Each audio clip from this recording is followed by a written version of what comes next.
I feel a certain excitement, to be honest with you, a certain sense of anticipation. Yeah, I think something really important is happening. Of what? The reshaping of the political landscape, of perhaps emergence of a working class-oriented center-right governing majority in the country, of the defenestration of Nancy Pelosi-ism. Are you talking about this Democrat condescension or something else? Not just Democrat, of coastal elite, smug, woke, the whole conversation on race, diversity, and justice looks differently. I don't think a summer of 2020 sparked by the George Floyds and the Jacob Blakes and so forth of the world would go down nearly the same way going forward. I think the war in Ukraine is going to look a lot different going forward. Republican-tinged domestic policy on questions like taxes and the immigration issue is going to look very different and so on. My country is moving in the right direction with this move. So Glenn, how do you feel? I feel a certain excitement, to be honest with you, a certain sense of anticipation. Yeah, I think something really important is happening. Of what?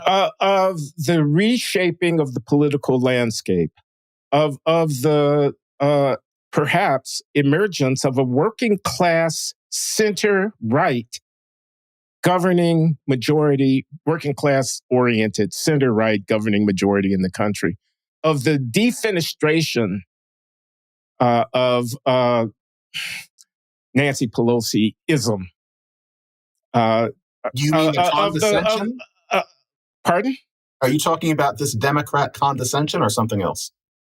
I'm not just Democrat, of coastal elite, smug, woke, as I said here when we talked about this briefly before, I think the whole conversation on race, diversity, and justice looks differently. I don't think a summer of 2020 sparked by the George Floyds and the Jacob Blakes and so forth of the world would go down nearly the same way going forward. I think the war in Ukraine is going to look a lot different going forward. I think Republican-tinged domestic policy on questions like taxes and so on, the immigration issue is going to look very different and so on. I'm actually thinking that my country is moving in the right direction with this move. I'm happy to see the Republicans in control of Congress. We'll see. We'll see what they make of it. They can mess it up, sure, but we'll see. In any case, what did you get out of the last 4 years with Joseph Biden and Kamala Harris? What are you proud of that they accomplished? Biden did all sorts of unexciting but very important things like for what? The good of the nation in terms of, preparing to take care of our infrastructure, for example. There was a minor Great Society that was beginning to happen under Biden that they didn't market well enough, and or it would never seem as dramatic as pretending that we need to make the country great again by deporting tens of thousands of people. Glenn, here's a question, and talk about the comments, which I don't read, but now and then I do. I take a peek now and then, not recently, but here's a question that I'm sure people are going to have for you, if I may. You may. And if I may, sometimes people ask me this, like out in the street, and I'm going to ask you. Yeah. And I'm asking you this with complete respect, not to mention awe, but still. What you just said about being excited that Republicans, these Republicans, it's not Nelson Rockefeller, these Republicans are going to be, it's not even George W. Bush, these Republicans are going to be running the country for the next 4 years, and you're excited. I have to be careful how I ask this, but I really think it's constructive. Are you saying that because you truly believe it? Or are you saying it because it's important to be a contrarian? And maybe even, if I may, Glenn, because you're telling me that I'm saying these things because it feels good, my things, maybe because it feels good to be a contrarian. It's a genuine question. I don't take offense at the question. It's fair enough. I'm glad. And I am aware of my tendency to rush to the contrarian stance because, quote unquote, it feels good.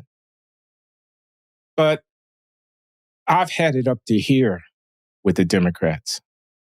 The Democratic Party is not my party, not by a long shot. You know what I thought about Obama? Kamala Harris as the candidate, she was an empty suit, in my opinion.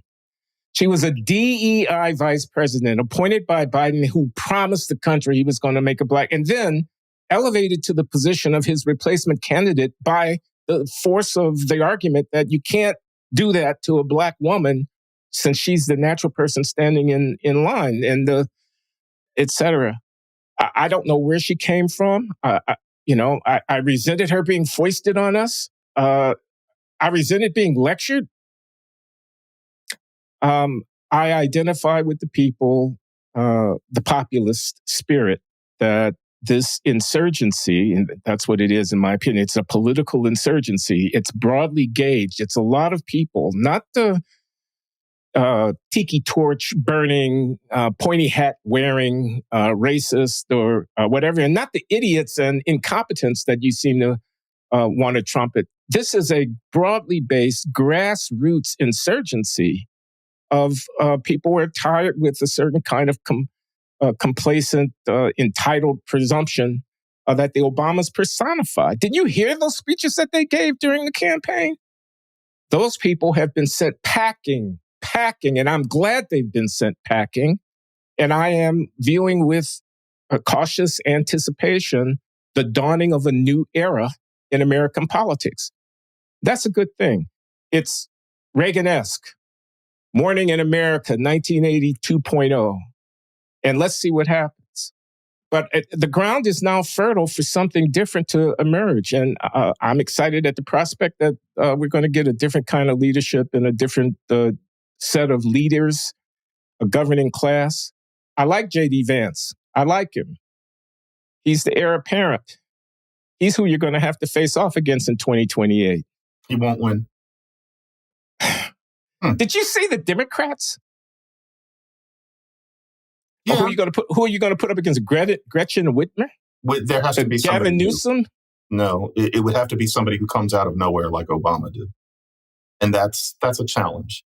There could be a Republican who had. Of course, it depends on what happens in the next 4 years. If you get a repeat of the Biden fiasco, no, it won't be so good for him. If you get Morning in America 2.0, different story altogether.